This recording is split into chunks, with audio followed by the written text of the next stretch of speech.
Alright, action. Hello, and welcome back to part 2 of Guerrilla Filmmaking on Whimsy. Um, I want to note right quick, you can see in the bottom right corner there's two people with a bike. Right before we started filming this, they were actually grinding on each other pretty hard. They were making out, and for a film called Whimsy, we really couldn't have them. They're staring at the camera right now as we're doing this take. There were a lot of onlookers, so ultimately Kip reframed and we got rid of them.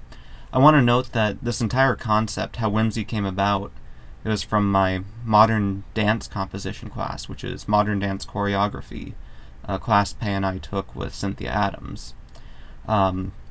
We did an exercise in class one day where it was a pedestrian dance, where the only moves you can do are walk, stop, fall down, run away.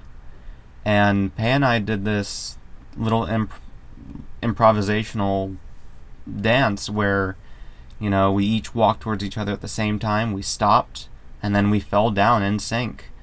Then, in some cases, in that first case, we got up together and ran away from, into the opposite directions.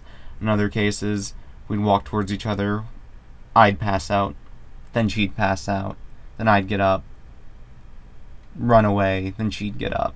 And that's kind of how this came about. I got an idea from that, where, I could have this concept of a film in which a guy sees a pretty girl, passes out, only to find out later on that both of them passed out from the same time.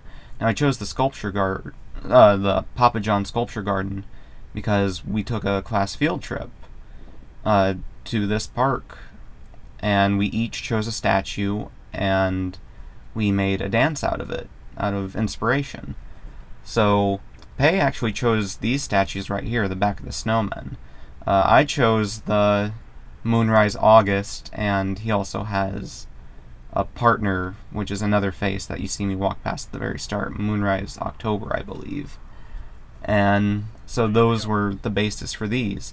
When you see Pei walk past the white ghost statue, I wanted it to be where it's life imitating art, where you see these people's personalities when you see these statues. So when you see Pei walk past the white ghost, you know that there's kind of a childish mischievousness, I think I said that right, about her, that she's going to cause trouble for the protagonist.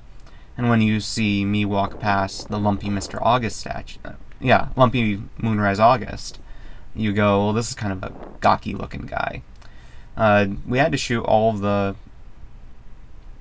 the takes together, so the reveal that Pei falls down later on. I had a very clear vision of what I wanted with this script.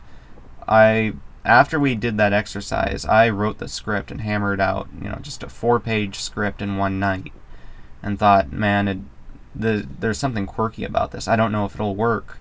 Hopefully, Pei will agree to do it. And I'm one who believes everything happens for a reason. And one day it just so happened that, everyone left class, and Pei and I were the last two left in the classroom, and Pei started to walk out, and I'm quickly trying to, get my shoes on, get all my stuff gathered, and I caught up to her and asked her if she'd be willing to do this, and she said yes, which is amazing, because, we'd been in a lot of the same dance classes together, but we'd never really talked that much. We took ballet together and modern dance. Well, here I am fixing my hair. We fell down so much that my hair got really messed up, so I was very concerned about that. So after each take, I would review the footage and say whether or not I want this. But I noticed that my hair got so messed up from falling down. But anyway, back to this. It was amazing that Pei agreed so willingly, because, she could have shown up here and, I could have just been some creep filming, a movie with a cell phone. We shot this with a Nikon D3100, so it's in 1080p high definition. It's funny here, with this first take here, what I wrote in the script was, when we cut to Pei looks at Steven with a stoic cuteness. So for my first direction here, I said, well, have a staring contest with me, because we are actually looking at each other. We're not in the same position. She's actually on the other side of this. But I said, have a staring contest with me, and it kind of just wound up being awkward.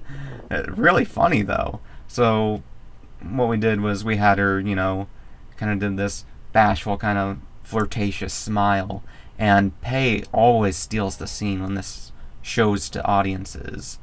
It gets such a huge laugh when she does that.